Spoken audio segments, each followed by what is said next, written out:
invitation. I'm very happy to be here, and I'm very happy about Semiofest.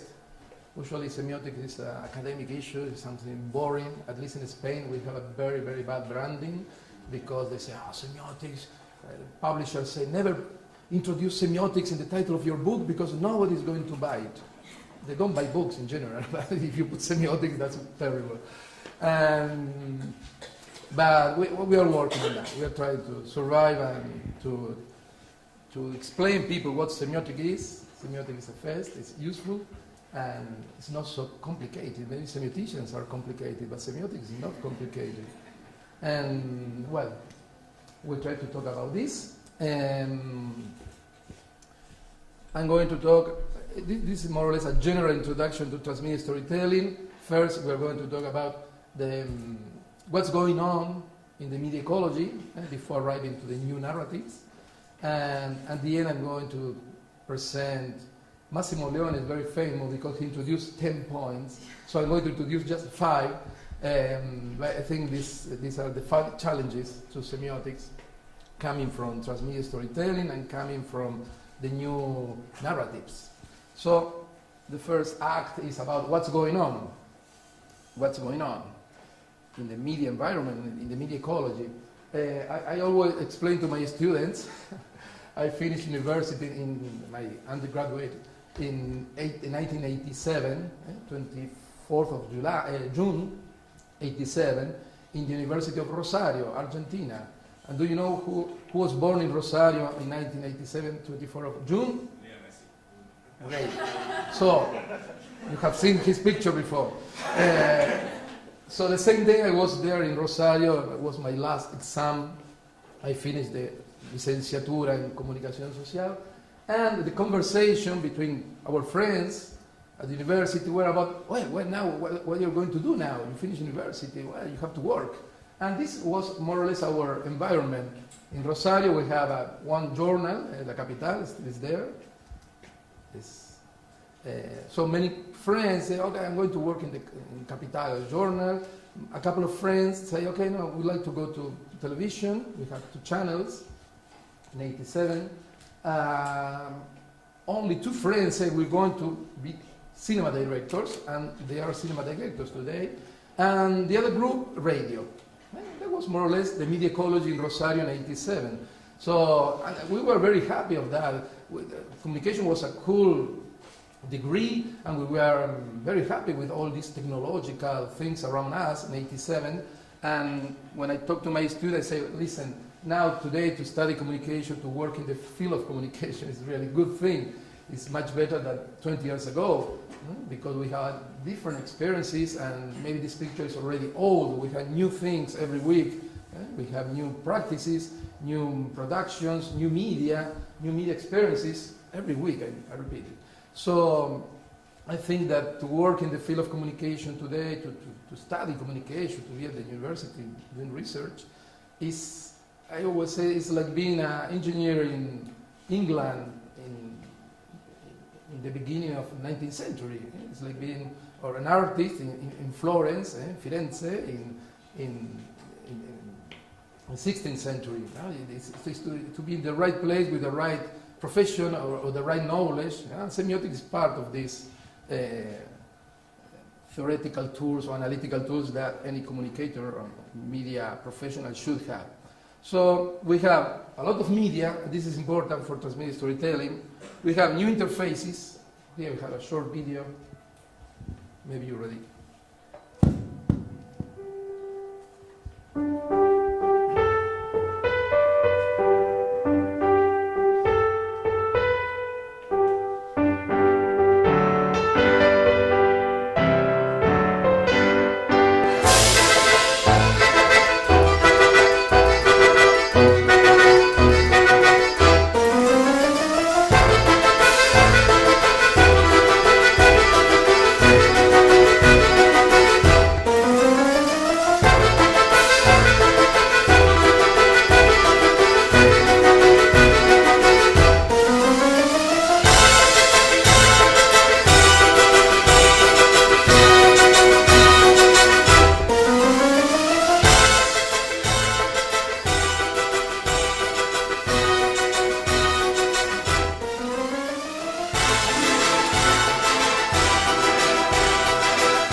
interfaces are also challenging semiotics, no? Because here we have, what's this? Is it a book? Is it a video game?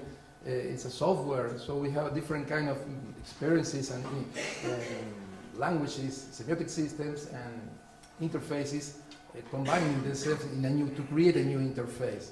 So we could organize also a conference about the challenges of interfaces or new interfaces to semiotics. What else is going on? Our media diet has changed because now we have more media.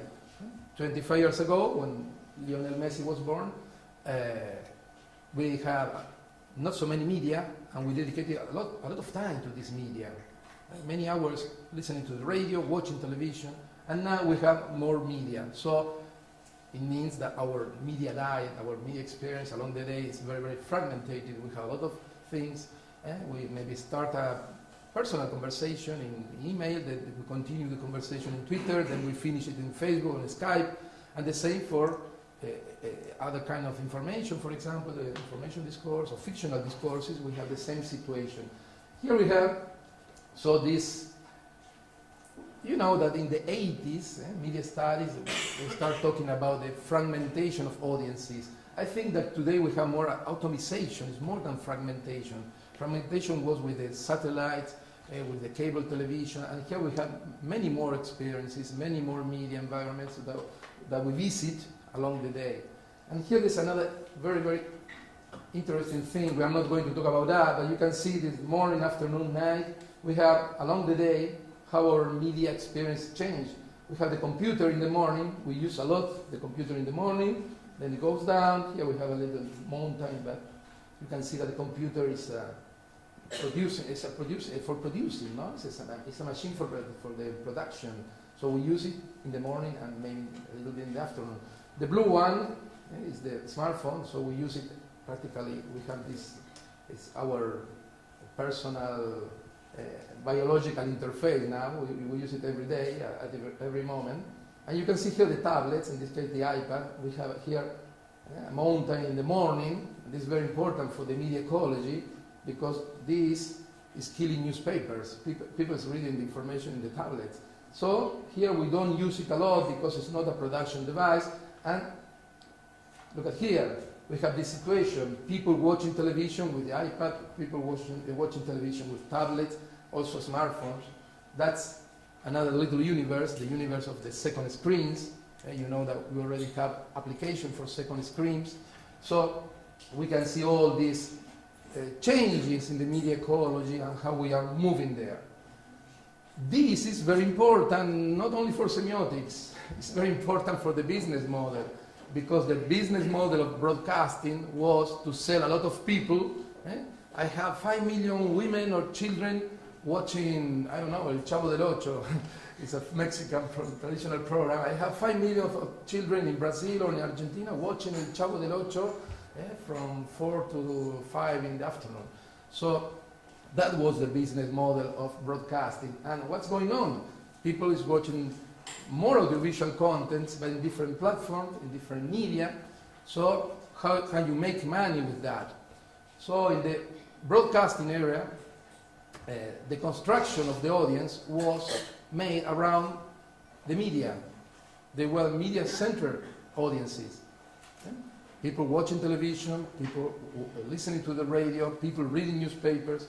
And now, how can we reorganize these fragmented audiences? Well, we are going to see that transmedia storytelling is a way, one of the possible strategies, to put together all these different experiences along the day. So we can say that the new audiences, they are not media-centered, they are narrative-centered. Please pay attention. We are not going to go back to the huge television audiences. No, I think that we never go back to the 60s or 70s where we had millions and millions of people watching the same program at the same time. But here we can create these communities around a narrative, and the difference is that these communities are very strong. If they like the narrative, they are fans, and they will participate in social network, and they will contribute to the expansion of the narrative. So it's completely different. From a quantitative point of view, today audiences are very small. If you can imagine, I don't know, Lost, the TV series, they started with 15, 16 million people watching Lost, and they finished with 7, 8 millions. That's, if we compare with the traditional television audience, that's not so much. Mad Men, we love Mad Men, they have about 8 million people watching Mad Men. It's not a big audience, but we know that's a very, very strong group of people. So this is more or less the context, what's going on, changes in the media ecology, more media, new interfaces. So let's talk about transmedia storytelling. I'm going to show you a short video. This is a specific example of transmedia storytelling. It's made by, we can say, an artistic storytelling, and avant-garde experience of transmedia storytelling. Maybe you already know it. It's called Pandemic. It has been presented in 2011 in the Sundance Festival.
Participants had 72 hours to save the world, to stop this virus. So how was the transmedia construction? They have a little short story about a couple of children.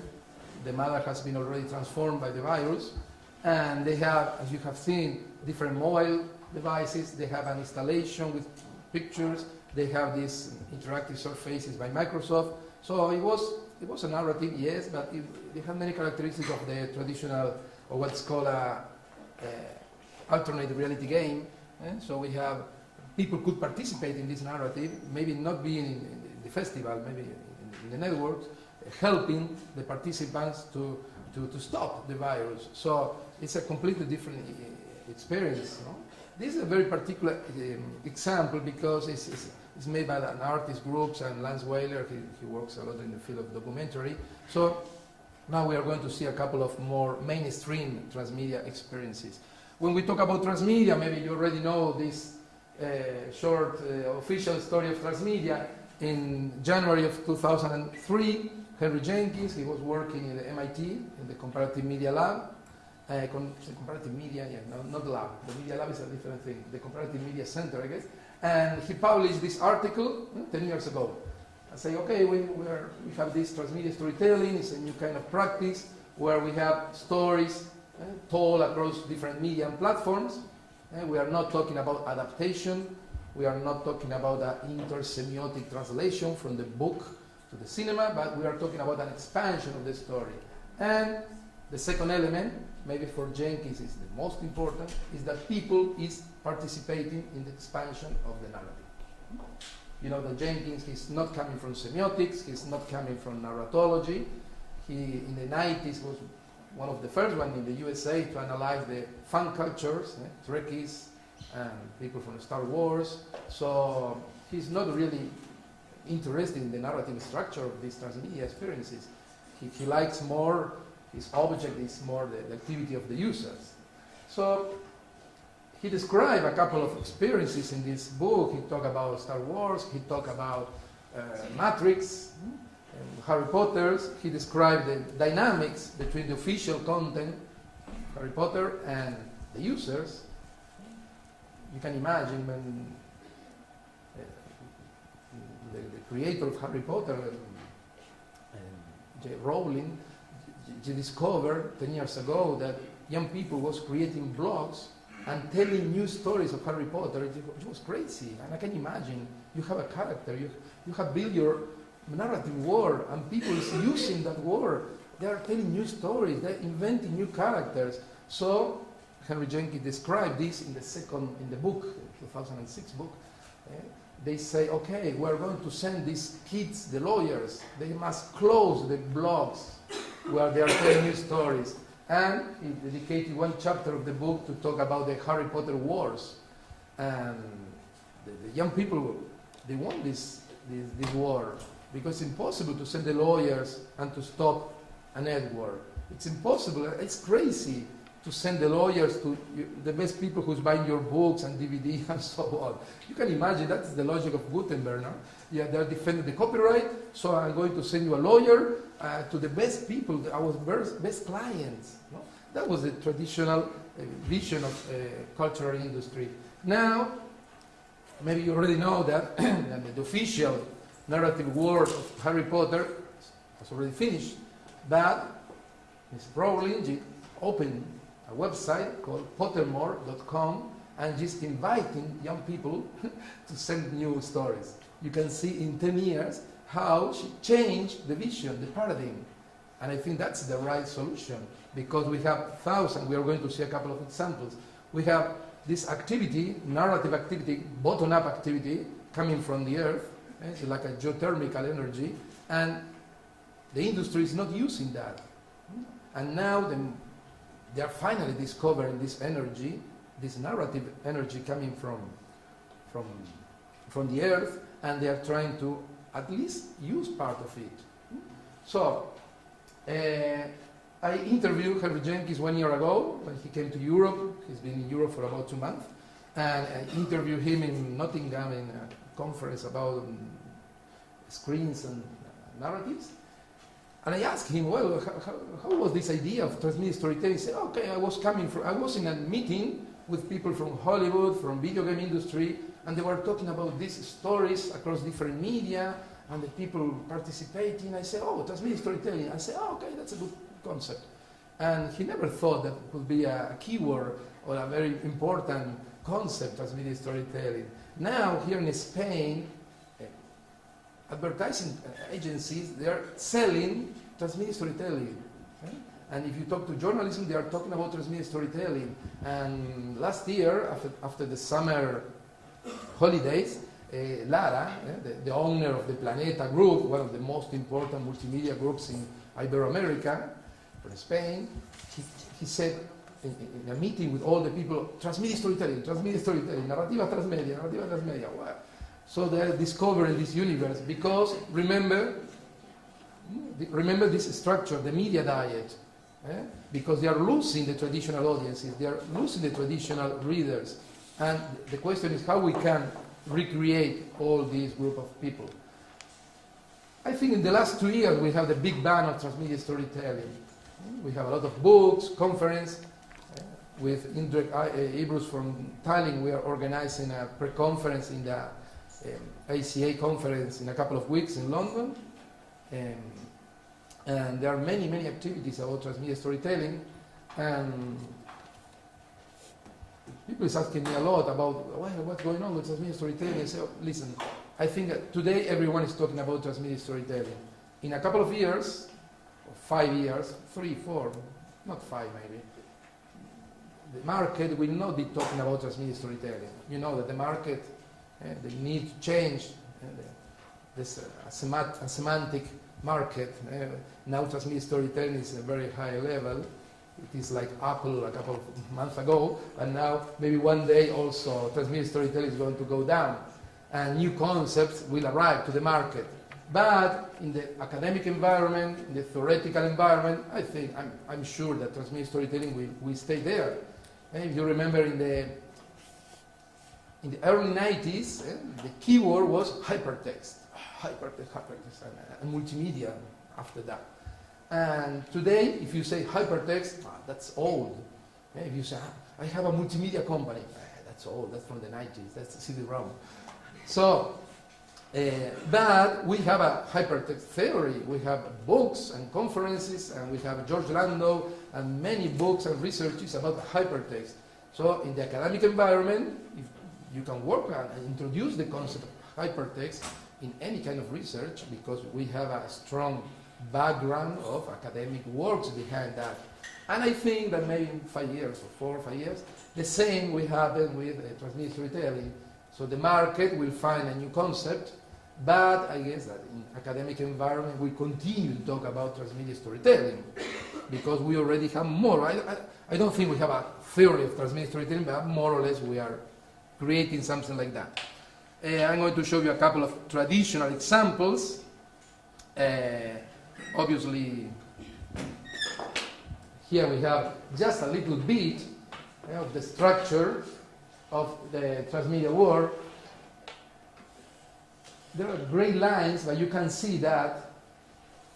Imagine the logotype behind the image. We have all these lines behind the structure of Star Wars. We have this transmedia world was born in the cinema in '77, and it's very funny because we can see that immediately after the presentation of the movie, Marvel company produced the first comics of Star Wars. I bought this book in Barcelona 3 months ago. So the first comic was an adaptation of the movie. So if you buy this book, maybe you can find here in Spanish, in the kioscos, you're going to see, they have an adaptation of the book. And in the middle of this book, there's a collection of former comic books. The movie finished. And they start creating new stories because it was a successful comic. They finished the adaptation, say, okay, we need more stories. So the creators start creating new stories about Star Wars, and we have video games, we have animation, the Clone Wars, we have merchandising, obviously. They are making more money with the merchandising, obviously. You know this, they have a database called the Holochrome to organize the fictional world of Star Wars from a narrative and from a commercial point of view. This Holochrome, I think they have 40,000 elements. It's like an encyclopedia of Star Wars. They have 40,000 elements. It's a database with the names of characters, planets, weapons, starships, dynasties, everything. So every time that you buy any gadget like this one, they use the Holochrome to control the business, but also to control the narrative world. Many fans have asked them to open the Holochrome, to make a transparent database, and they never did that. They don't want to open that because it's part of the secret formula of Star Wars. So we have attractions in the parks, books, whatever. So there's a traditional example, and in the top we have obviously user-generated content. That's the important thing around transmedia storytelling according to Jenkins. I think, remember this formula. Transmedia storytelling is narrative across different media platforms plus user-generated content. The first narrative, the transmedia narrative that I studied was 24. I published an article in 2008-9 when the series was still going on, and we can say the folks developed an interesting narrative world because they produce video games for mobile phones. We are talking about before the iPhone. We are talking about 2005 or 6, before the arrival of the iPhone. They have a PlayStation video game. They have books with the adventure of a young Jack Bauer, the character, when he was young. And we have comics. The comic books, they don't tell the same story of the TV series. They tell new stories. They introduce maybe from one season to the next one. They complete this space. We have webisode, we have mobisode. In that sense, the Fox, I think, was one of the first companies that started producing mobisode. We have the different gadgets, puppets, the McFarlane toys. Usually in semiotics we do not talk about that. in media studies, we do not care about these little things. That's marketing, we say in media studies. No, we take care of the text. But these little things, they're also text, and they have a narrative function. We're going to see that. We have a lot of user-generated content, Wikipedias, and so on. And we have a lot of parodies of 24, and we have a lot of contents made by users. I said 24, if you remember, every season is 1 day. 24 episodes, 1 hour, so that's 1 day in the life of Jack Bauer. And that's because 24 is very easy to expand, because in television, every season they just tell the story of 1 day. You have 364 days to tell new stories of Jack Bauer.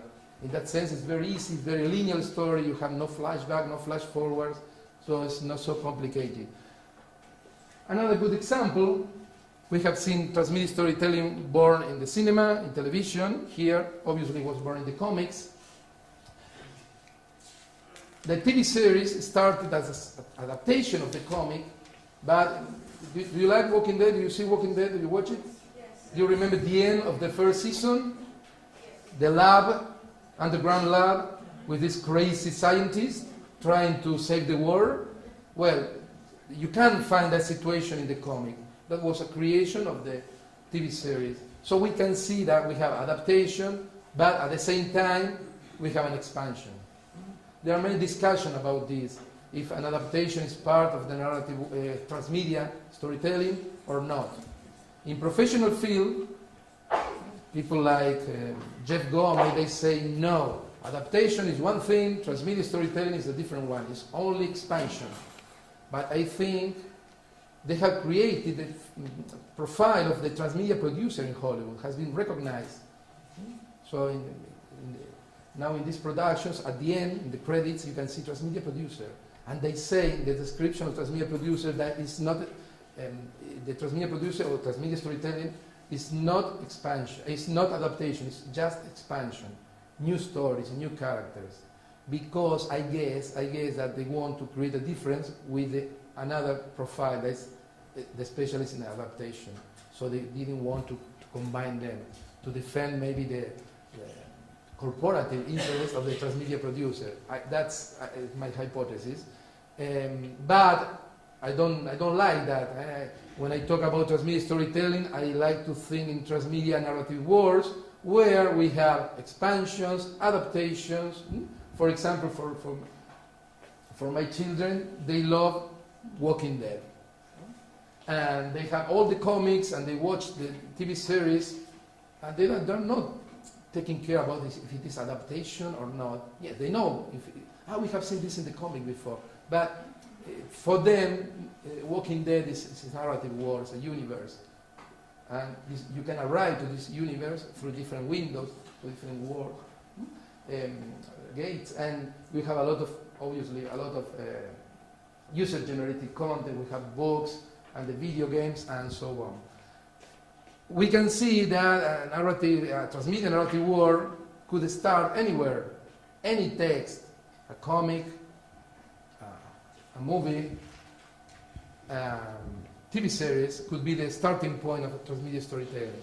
I always say in transmedia storytelling, we know where the story starts, but we never know where we end, because people in the world, maybe as it's happening in Harry Potter today, the official work has already finished, but we have young people, and not only young people, because they are old.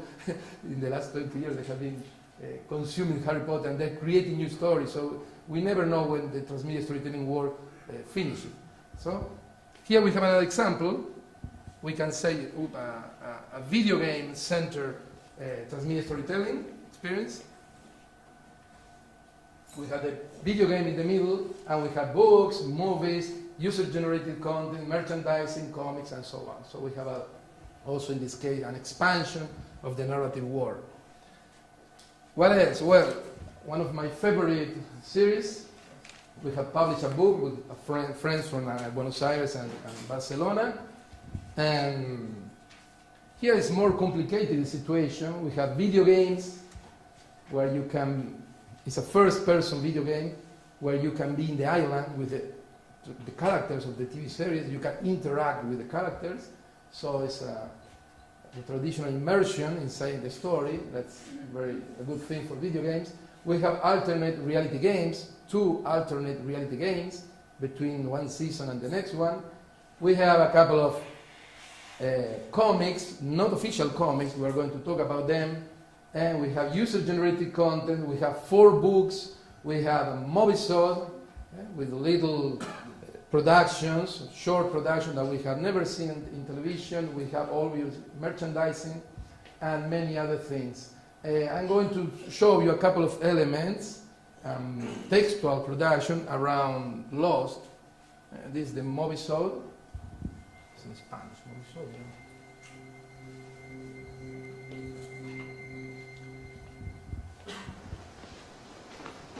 You're the doctor, right? Yeah, that's me. They are very short, Well, I heard you couple were of rounding up minutes. the medicine, so I figured. Never seen on television this. So for the Losties, these were very. This little test had a lot of value because we could complete. It's like filling the blanks. We could complete things that we have already watched on television. I need them, by the way. Check.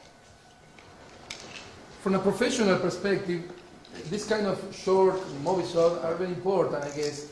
But because maybe the thing that you have a good story, a good character that's doing very well in the market, so you can use the movisode to test maybe a spin-off story. It's not so. It's very expensive to develop a spin-off, even if you have a good character. So maybe you can use these short formats to test the market, maybe to try to see if it works. And then if it really works, then you can develop a whole story in the same media or in a different media. There's another short format, I like it a lot, it's called the recapitulation.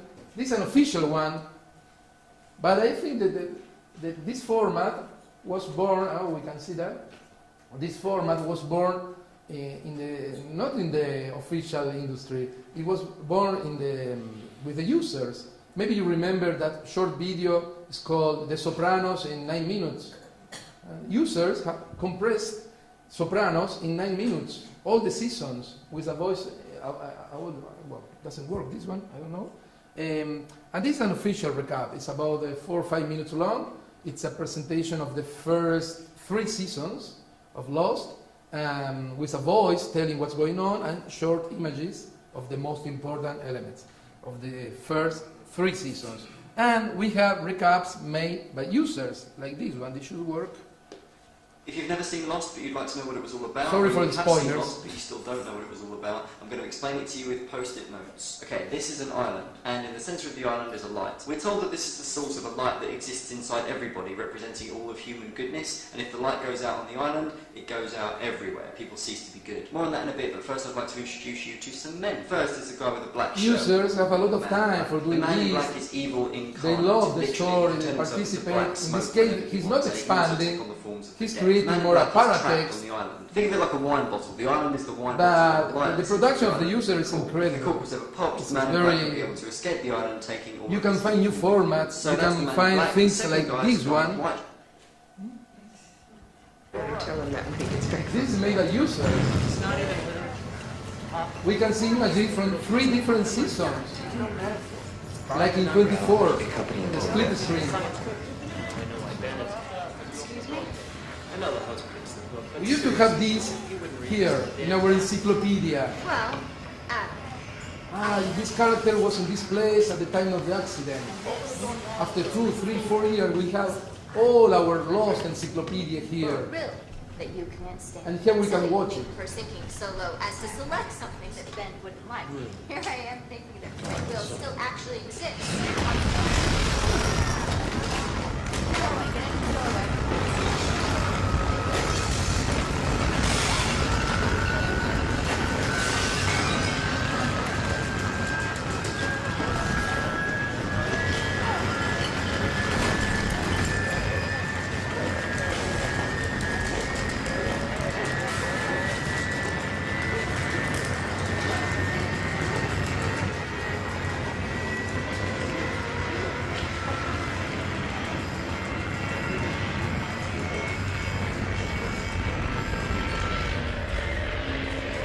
first, second season, third season. You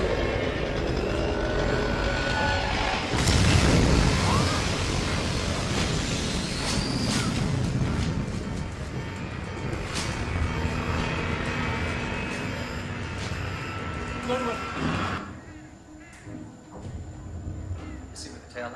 Yeah. Probably underwater. You run, you can make that shore in an hour. Ethan, get up there to that fuselage. There may actually be survivors.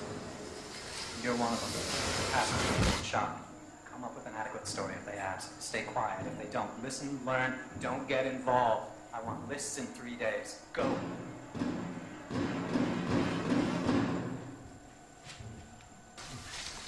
On the top we have a Movisol, so they included also Movisol Like it's an output, in this synchronization. The skills to produce these are important. You have to I was looking for you. have all the different seasons. You and I need to You talk. have to cut the different We have some parts, time. It's to important. edit them. So the production is very, very sophisticated. And this is made by users. I need you to go find my son. He's over there in that bamboo forest, unconscious. I need you to go wake him up. Okay?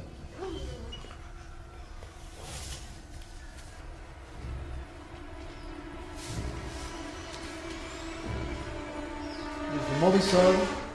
He has work to do. This is the first second of the first episode of the first season. Let's talk about user-generated content. In this case, we have a lot of things. I'm going to show you just one, and just to open the discussion about user-generated content. We have a lot of things. And Lost has generated new formats. For example, this one, the synchronization. And we could talk also about the alternate endings. This part of our new paradigm. If you don't like the ending of your favorite series, you create a new one. And there are a couple of alternate endings that are much better than the original one. But we're going to talk about these. I like this. Previously on Lost. Because when we talk about this is merchandising, the puppets, we don't care about them. There you are, Hobbit. Where are you from? We've been searching for you for hours. Freckles here thought the monster got you. I told you not to call me Freckles in public. Thought because we had sex it was okay now. Seriously, guys, why'd you all come out here? I'm fine. We were concerned you were out here doing drugs again. No way, man. I'm clean. I just write my fingers a lot, then sniff the marker. Well, we should go. Get back to the camp before dark. What was that? It's coming towards us, I think. Hey, dudes. Jesus, they caught me falling for another goddamn polar bear. Sorry, dude. I just... Ah! Dude.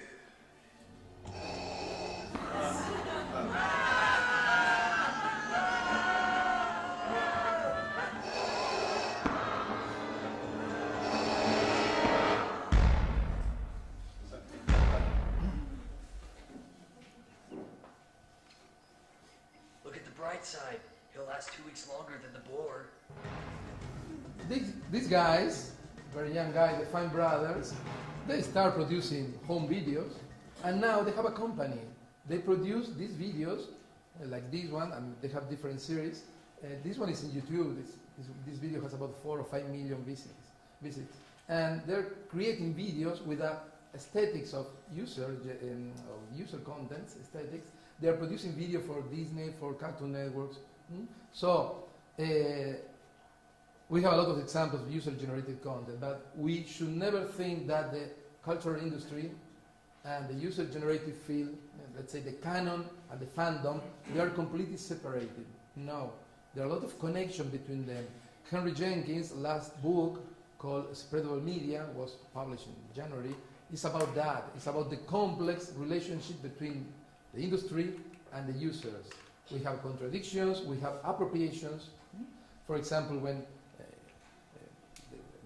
the industry, they find interesting content from the user, they introduce that in the industry.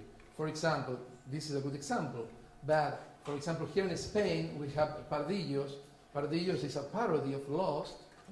You can find it online for free. The creator is a young telecommunication student, And he tells the same story, but introducing elements from the Spanish television mass culture. He discovered that he had many visits. So he said, okay, I'm going to publish the book. Any publisher say, no, they didn't want to publish Pardillo, so he self-produced the comic. If you go to FNAC in Plaza Catalunya, you can buy Pardillos. So you can see how are complex the relationships. At the same time, users, they take things from the culture industry and they transform that. Yesterday I finished particularly, I have still a couple of pages of Henry Jenkins. It's not just Jenkins, it's Jenkins, Joshua Green, and Sam Ford, three authors, talking about that. And for them, they were very surprised. Oh, we have this complex relationship between the fans and the industry. And I remember in the 80s in Latin America, here we have a couple of colleagues. You remember Jesus Martín Barbero? The big revolution in media studies in Latin America was this new relationship or new perception of the relationship between mass media and industry and the popular cultures.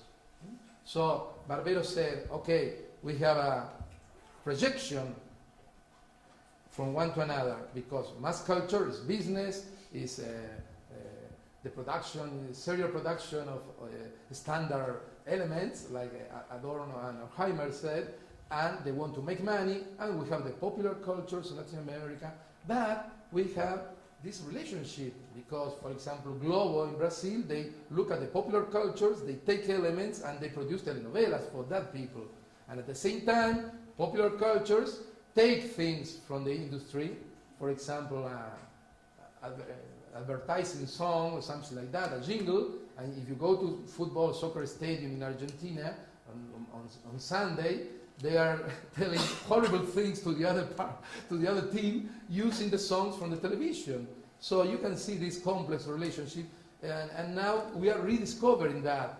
Maybe the tension is not between mass culture and popular cultures, as we used to say in Latin America, but it is between mass culture or the industry and collaborative, participative cultures.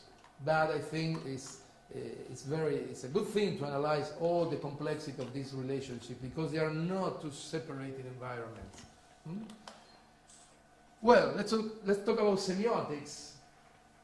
I think that semiotics, I'm very critical of semiotics, I'm very critical of at least in our countries for me is Italy, France, Spain, Portugal, and Latin America, let's say the Latin countries.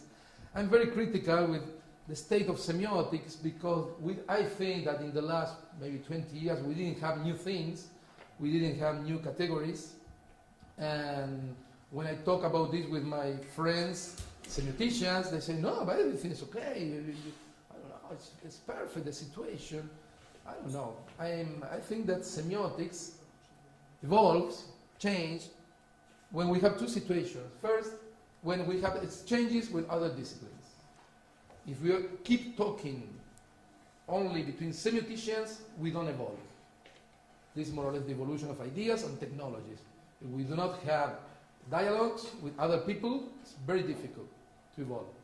And if you see the history of semiotics, in the 50s, Roman Jakobson, he talked with the people who was producing the theory of information, and he introduced the concept of code inside linguistics. So we can see he was talking to other people. If we see Yuri Lotman, he talked with the cybernetics and many other fields and literature. Also Umberto Eco, in the 70s, he established all this relationship with cognitive sciences. He introduced the concept of script, frame, encyclopedia, also in semiotics. So I think that what I perceive in the Latin arc, let's say from Italy to Patagonia, I don't see people talking to other people. If you go to Canada, for example, he has he's part of the French tradition, this old semiotician, Paul Boussac, and he's introducing new elements. He's talking about big data and how semiotics could deal with big data.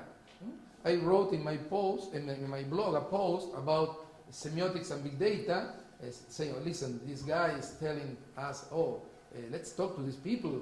We have a lot of things to say about visualization and the morphological categories before introducing the data. And, well, I receive a lot of in a few minutes, I received 4 or 5 comments from very well-known semioticians from the Latin area, and say, but you're crazy, you can't say that, we do not have to study that, we have our own methodology. Well, I think we must open the discussion. I think that in that sense, the Anglo-Saxon semiotics is more open to that. It's more open to that. I guess that in this Latin semiotic, we still keep a lot of clause in our textual narrative models. And the other thing is that I think that semiotics evolve when we find new objects, when we apply our categories, concepts to new objects, in this case, new textualities. So this could be the framework to start analyzing what can we do, or how's the challenge of transmedia storytelling to semiotics. First challenge, transmedia, transtextuality, intertextuality, intermediality, multimodality, and so on. So I have a good discussion yesterday with a well-known semiotician from the Latin area, and I was talking about transmedia storytelling. He said, transmedia storytelling, we have already talking about this for years and years. Don Quixote de la Mancha, Cervantes, he introduced Tirant lo Blanc, a very famous Catalan Middle Age story, and he introduced that in the Quixote. I said, this is intertextuality, that's not transmedia storytelling.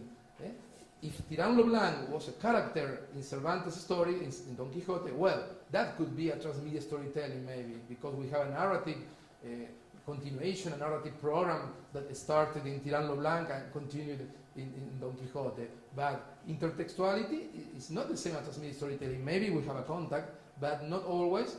I think most of the cases in intertextuality is not transmedia storytelling, because we do not have this narrative line from one text to the other one. Well, no, this idea that in semiotics we already know everything, and we have a set of categories forever, and we can analyze everything from...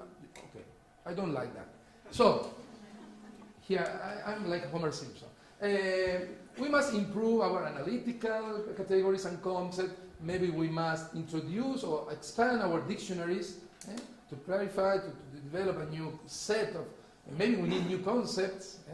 In that sense, transmedia storytelling is more or less a new concept, a combination of old concepts, and maybe we need more to understand what's going on. So, and in that concept, in that context, we need more exchanges between semiotics, narratology. In narratology, I think they don't have this strong tradition of conceptual tradition. So people like Mary Lou Ryan, or people coming from ludology, like Klastrup and my friend Susanna Pajares-Tosca, working in Denmark in video games, in ludology. They have created the concept of transmedia words. So we must introduce this in our dictionaries. Think about the hypertext. The hypertext was, I see, a network of text where you can choose where to go. Well, what we have seen before, there are many characteristics of the hypertext in the structure of Walking Dead or Harry Potter and all these narrative words. You're not constrained to follow one. Sometimes, yes. Sometimes we have a transmedia storytelling that's completely linear. And sometimes we have hypertextual transmedia storytelling where we can enter the world from different places, and that's not a problem. So, first thing, I think we have to improve our dictionary, our set of categories and tools. Narrative words, transmedia words. If you see our tradition, from Vladimir Propp to Gray Mass, always the hero, the subject is at the center of the narrative. So we have, I said, a character-centered theory of narrative. But now, we have a lot of people living in these narrative worlds. Think that Lost, in the first season, they have about 15 or 16 very important characters. Even in series like, I don't know, House, where we have a main character, if you see all the people around him, we have a lot of characters. So maybe, why not thinking we need pay more attention to these people analyzing transmedia words? Thinking maybe we need a more word-centered narrative theory that to complement, not to say, okay, the old one doesn't work anymore. No, but maybe to understand these complex structures where we have a lot of characters and we have a new dimension, this social dimension of relationships in another level. We have new text. We have discovered many new alternative endings. We have sneak peeks, trailers. We have an explosion of short textual formats. Wire magazine in 2007, they talk about the snack culture. SMS, WhatsApp, tweet, sneak peek, trailer, video clip, it's very old, spot, they're very old. But now we have a lot of short text because remember, the media died. We don't have much time for each media, so short snack capsules of text are, I think, adapt very well to this fragmented media ecology, to this fragmented media consumer experience. So, do we need a semiotics of microtext? We have an explosion of microfiction in Iberoamerica, even in Germany, but especially in Spain, and from Mexico to Argentina, we have a boom of micro-narratives. They have conferences, academic conferences, and they are producing a lot of on the web and books and everywhere. So the only semiotician I detected that was working on this is Isabella Pezzini from Italy. She published a couple of books about trailers, new formats, short formats. For some people this is a problem. Oh, short formats, we're fragmented, we're stupid, we don't read anymore like before. That's true. So is that true that we don't read like before? Not that we are stupid. But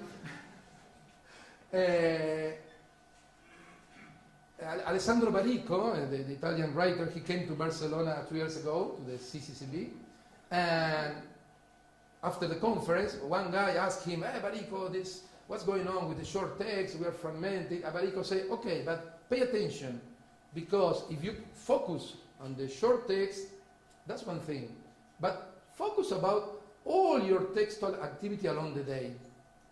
How many pages are you writing every day? How many books are you reading every day in a short format?" And that's true. I think we have never written or read so many texts in the whole humanity life. We are reading all the day long. We are writing all the day long. So if we only focus on the short text, we don't see all this huge textual activity along the day or along the week. We are reading a lot and we are writing a lot. I'm in Twitter since 2008, and more or less I think I already wrote 2.5 books in Twitter. And you don't realize about that. On the other side, we have short text, we have fragmentation, but think on the other side. We have Harry Potter films and books of 700 pages. We have, well, The Lord of the Rings now is coming back, and we have long movies. And if we go to the Sweden detectives, we have great books and movies. And let's talk about grey and erotic novels, that we have a lot of pages. So we can see, yeah, we have fragmentation, but at the same time we have the traditional sagas are coming back. Maybe because of the market, because it's a good business to have a long story with a lot of character. Think about the TV series. So what I see is that our textual spectrum is opening. We are consuming more short text, but we are also going to the other side. So it's broadening our point of view, our textual experience. And this is important. And maybe we need also a semiotics for the long text to recover all things for semiotics, to apply them to these new structures. One more. I talked about that before. We have this complex relationship between the mass media, the industry, and the users, the canon and the fandom. I think that we in semiotics have a tradition in semiotics of culture that could be applied here, and we can enrich our interpretation of these complex relationships. We can imagine, first I propose a dialogue between Henry Jenkins and Jesus Martin Barbero. Barbero is not a semiotician, he's more from a cultural approach to communication. But we can imagine a conversation, a dialogue between people like Jenkins and Lockman, for example, our most important semiotician of culture. Why not think in the concept of borderland, the concept of frontier? We have a long tradition in semiotic analysis of borderland relationships, invasions, and so on. Why not applying and improving these models, applying them to this? I love Henry Jenkins' books, and you have a lot of fresh information about what's going on, especially in the USA, but in this last book, the last chapter is about transnational experiences in Brazil, in Africa. But sometimes I don't find a strong theoretical corpus behind Jenkins or a strong theoretical conceptual tools behind his reflection.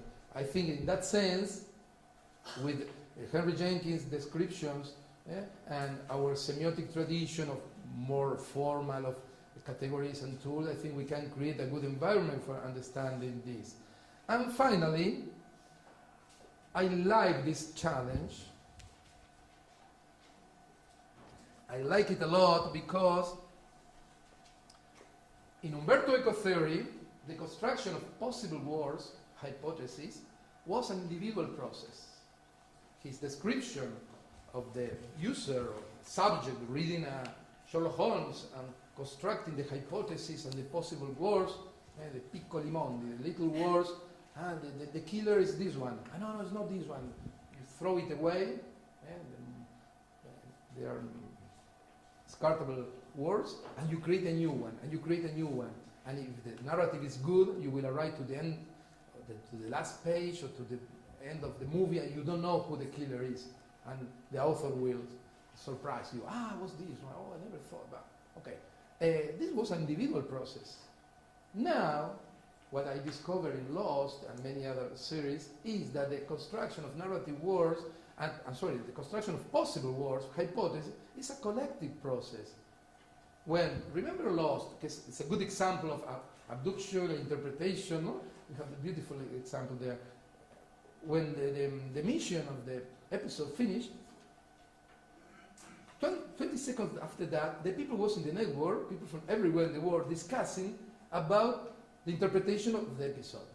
So the construction of possible words in this new media ecology, yes, we have a personal dimension, but at the same time we have a collaborative network dimension of the construction of possible words. It's a more dialogical process of construction of fiction, hypothesis and possible words. So we must check the theory, I guess. We need here also to open a dialogue maybe with anthropology and cognitive sciences and maybe people working in network theory. But I think it's very important to include this social collaboration, participation in the construction of the hypothetical words during the interpretation process. Okay? Well, finished. You asked me about the books. This is Narrativa Transmedia. It has been published in Spanish 2 months ago. That's the one in English, Cross-Media Innovation by Peter Lang. We have in Cross-Media Innovation, I published it with Indrek Ibers from Tallinn. He coordinates a master course in cross-media production. And we have a lot of articles. We have different sections, text, markets, and institutions. And with Indrek, we are organizing this pre-conference in the ICA conference in a couple of weeks in London. Here we have articles from everywhere, from Europe, from Uruguay, people from Spain. So we have a lot of snapshot about what's going on in Transmedia. The other book has been published in Argentina with Mario Carlón, a friend from the University of Buenos Aires. It's in Spanish. It's about user-generated content in media and art. So we have a continuity between both environments. And the last one is about Lostología. It's a book in Spanish, collective book. We organized this with this Barcelona, Buenos Aires connection of Lostis, and we published it a couple of years ago.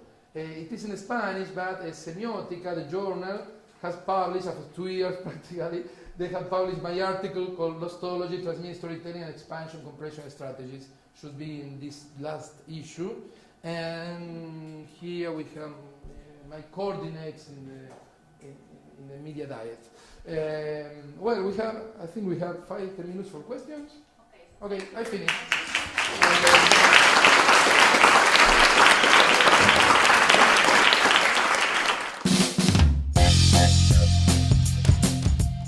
Bring our insights to life and our stories to life for clients. So I think I'll probably reach a personal career highlight when I can present a debrief using action figures. The second thing is about how this is really reflective of brands today in culture. And I think as a group of people, we are perfectly placed to help brand owners really understand how brands are now different entities in culture. Brand owners don't have the control of their brand and their idea, and how that is communicated and evolves, and how consumers are now part of that process, and how brands live and breathe in a more kind of complex world. So I think there's a really interesting link with brand thinking, and how we can maybe think about branding in this new multimedia world. I've just used multimedia, which is now like totally passé word, sorry, transmedia world. But I think that's really, really exciting, and I think that could totally be the future of one of our roles in kind of culture going forward. I understood the second part, brands. The first one is not very clear for me. It was just about how we bring our insights to life for clients as a bunch of people who look at culture and try and communicate meaning and ideas really clearly. And I think this was refreshing to see how ideas are brought to life in different ways. Do we present our findings in film, across apps, how do we bring our stories to life? And Sam's going to talk later on this morning about getting out of PowerPoint, but I think this really pushes us to think about how we tell stories across different media, presenting on smartphone, like how do we bring our experiences to life? Okay. The first one, we do not have many manuals about transmedia storytelling. This book in Spanish is a first approach to this environment, but I don't think can be considered a manual. So we are inventing that. I was in Italy in 92, 93. I was working in a multimedia company, and we didn't have a web design manual. We have the web. We didn't know, and you can see the evolution of the web, because I think that we can compare the situation. We have the media, more or less an idea, but we didn't know how to use it. And what do? You apply what you already know, your paradigms. Remember Marshall McLuhan, he said, the content of a new media is always an old media. Remember cinema, in the beginning, cinema was not cinema, it was a camera and theater or photography. After 20 years, we have the language of cinema, they understood the business model. After Eisenstein and Griffith, we have about 20 years.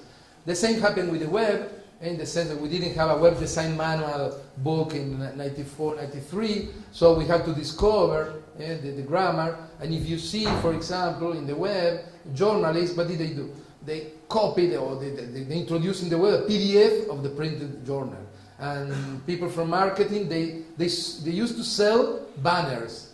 If you want today to buy a banner, they will show you a page with different surfaces. That's newspaper, that's not the web. Well, after 10 years, more or less, we start understanding what the web was, and what the web is, and how it's changing. I think that in transmedia, that's the situation, beautiful situation, a chaotic situation, as I showed you before, different media.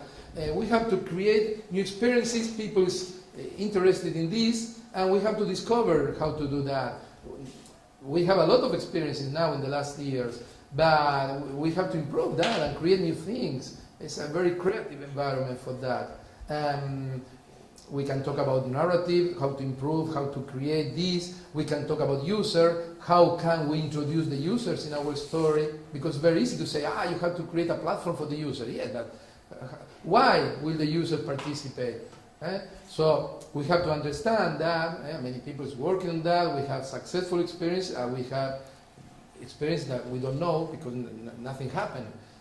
Here in Spain, we have El Cosmonauta. It was presented 2 weeks ago. It's a crowdfunding movie. I think the first crowdfunding movie, but it's in Spain. But it's not it's not just a movie, because they have a little experience in transmedia. It was not born as a transmedia project. That's the difference. In a research we published here in Catalonia, we talk about tactic transmedia and strategic transmedia. We said strategic transmedia is when you, in the beginning, you define a transmedia project. Even if you do not create all the different texts in the beginning because you have no money, but you start thinking in transmedia, and then you have the tactic transmedia.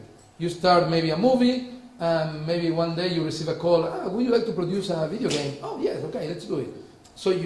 And we have a lot of successful tactic transmedia storytelling. 24. I don't think in 2001 Fox company was thinking in Movisod and so on, video. No, they were producing a series. In Spain we have Águila Roja. It's a 16th, 17th century story. And it is a television series. It was born as television, but they created a comic book. It's a prequel of the story. They created a massive player video game, online video game, and this was not part of a strategy. And then, I guess, third element, business model. In my book, Narrativa Transmedia, I have about 25 interviews, Henry Jenkins and Christy Dena, many other people from everywhere in the world.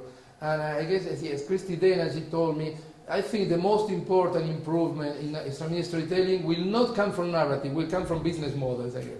She said that. So, and when people say, okay, new business model, crowdfunding, what else? Freemium, wait, that's not so new. But we have to improve that. We have to discover that new business model for this. Branding. I didn't talk about branding. In Convergence Culture, 2006, Henry Jenkins introduced the concept of branding in this discussion. He said transmedia storytelling is branding.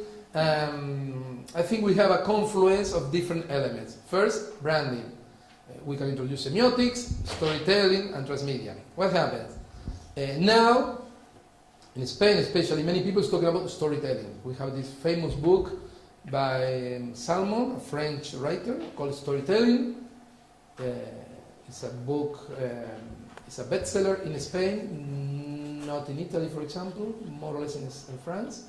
And everyone was talking about the storytelling and they discovered storytelling in advertising and branding.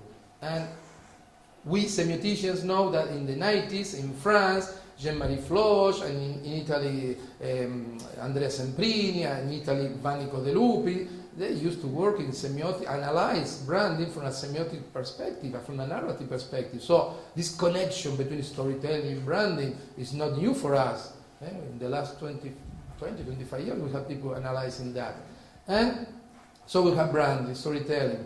But I think there's a change now, a new situation, because the connection between branding and fiction, the traditional connection is the brand inside the fiction, the product placement. You have the brand, you introduce that in the story. What's going on? I think that now we can say that the fiction is the brand. Harry Potter is a brand, Star Wars is a brand, Indiana Jones is a brand, Cosmonauta maybe is a brand, and Walking Dead is a brand. So we can see that the whole story, or the character, or more than the character, I think the narrative world is the brand. Terminator is a brand, Spider-Man is a brand. So we can see all these elements working together. From the perspective of storytelling, for example, Jeff Long said, a box with chocolate for children with Star Wars logotype is not transmedia storytelling. That's transmedia branding. Okay. If we don't see a narrative connection, we can say, okay, that this is not part of the narrative. But at the same time, we can say that it's a sign of the narrative war at the same time. So these are more semantic discussions, no? But I think the connection is very strong, especially if we consider transmedia words as a brand. As a brand. Okay? We can have one question more. I think somebody wanted to ask. Yeah, I have actually, it touches very closely on what you were just saying. I was thinking whilst you were talking, how far does the narrative world go? What are the boundaries? And that's just what you were referring to. I was thinking in particular about, and this question also relates to business models and ownership. I was thinking about two particular examples from the Harry Potter narrative world, if you want. As far as I know, the last time I was there at King's Cross Station in London, British Rail have now put up half of a trolley going into a wall that tourists can come photograph, because there were so many people coming to King Cross Station looking for station platform 9.5. I'm not very 9.5. So that's one element of a 9 3/4. That's one element of a narrative world, but who does that belong to? Who does that belong to? What was the business model behind that decision? That I think is interesting, and it's part of a larger discussion. And then also on the same lines, you can now visit the studios where they filmed Harry Potter, and you are then part of the narrative yourself. You're in the world, but that's owned by the studios, not by. It's one of those questions of ownership and the extent or the boundaries of the narrative world. Well, I think all these elements are part of the Transmedia storytelling world. We can find, for example, if you go to Philadelphia, you can see the place where Rocky used to go every morning, and they don't have the big building, the big monument there, but they have the footsteps on the floor. So I think that's a great experience for fans to visit these places, and it's this connection between the real and the fictional world. And about the attractions, I really like that because I published a post in my blog. Just give me 1 second. We have a long experience of that. Oh, sorry. Okay, cool. Thank you. And this one is Transmedia storytelling beyond the screen, and I wrote a short post about experiences in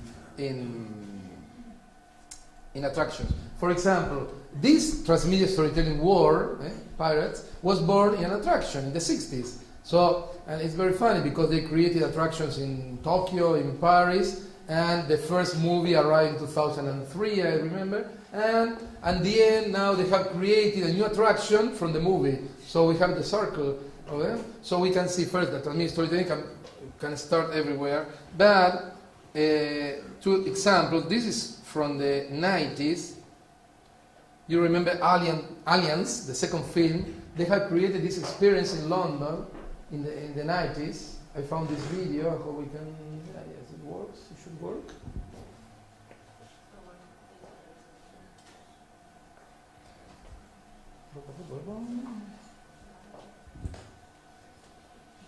Okay.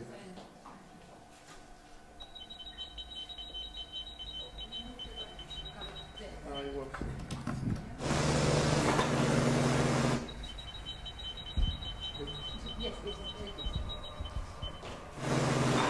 Unfortunately, I've never been there, but I'm a fan of the movie. Oops. You're visiting the colony with a member, and aliens attack the group of tourists.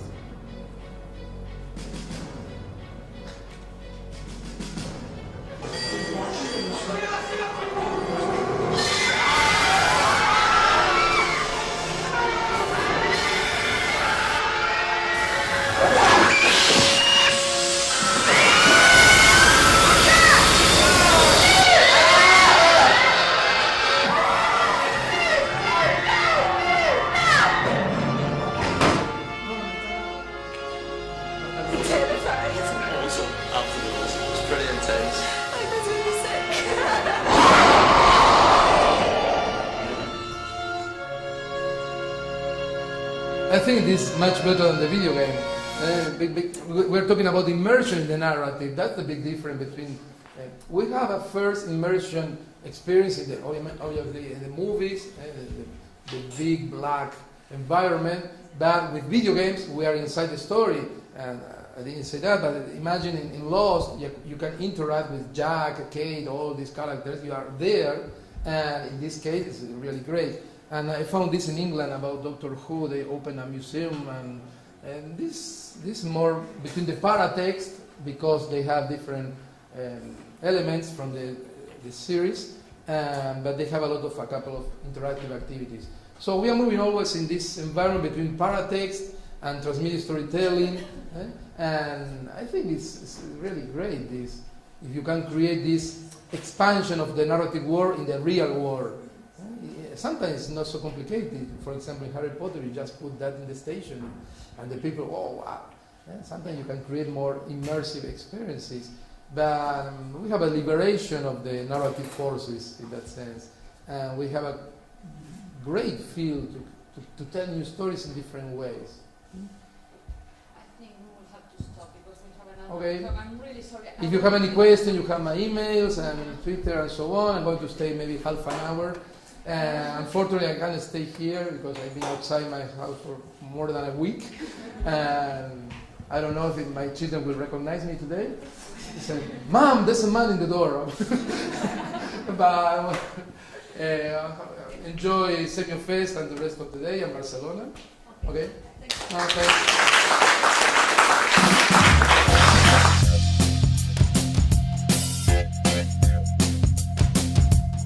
Okay.